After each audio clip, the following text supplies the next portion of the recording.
With us now, Fox News analyst Karl Rove. Okay, so there's no doubt in my mind after watching Gregory on Meet the Press on Sunday, grilling Speaker Boehner about the birth certificate and all that, that the liberal, and Gregory is a liberal man, right? I'm not being unfair to him, am I? No. Okay. So he may not acknowledge it, but he is. Okay, but yeah.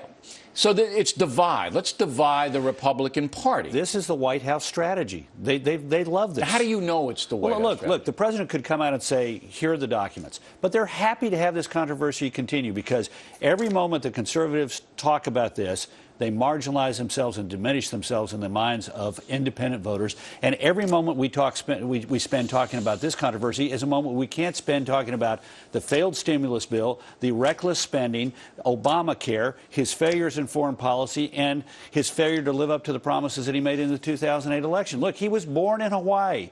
If he was born in Kenya, then there must have been some massive conspiracy that said, oh, this guy being born in Kenya. The Factor already did the investigation. And we birth notices in both Honolulu newspapers. You got that from me? No, I got it elsewhere. Oh, with all due respect. Well, I reported it first. Exactly. Okay, now, there is, though, and you saw it at CPAC last week in Washington, D.C., there is an element of the Republican Party that's far right.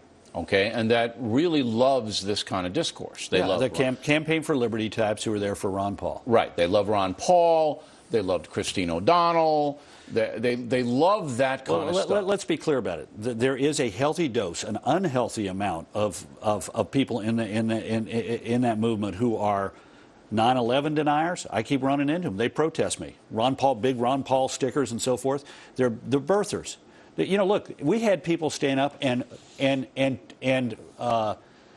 boo Dick Cheney and Don Rumsfeld. They call them a war criminal. Because again, you got a very thin how big is that crew? It's not big at all. Remember, Ron Paul, who had a lot of very sort of mainstream issues regarding, say, the Federal Reserve and hard money. Put a percentage of a fraction, tiny. So this poll says 51% of. Look. I know this poll is flawed. This poll is flawed. No, but I do say this: Republicans had better be clear about this. We had a problem in the 1950s with the John Birch Society, and it took Bill Buckley standing up as a strong conservative and taking them on. And within our party, we got to be very careful about allowing these people who are the birthers and the 9/11 deniers to get too high a profile and say too much without setting the record straight. What percentage of Republican voters? 5, 10? I don't know, but whatever it is, it ought to be less because we need the leaders of our party to say, look, stop falling into the trap of the White House. Focus on the real issues. Do you know this stat that was put out that 51% of Republicans... Look, this is a lousy poll. I know it is, but it's going to be picked up by, and already has been, by the mainstream media to demonize the rest of the Republican Party. It fits into the White House theme line.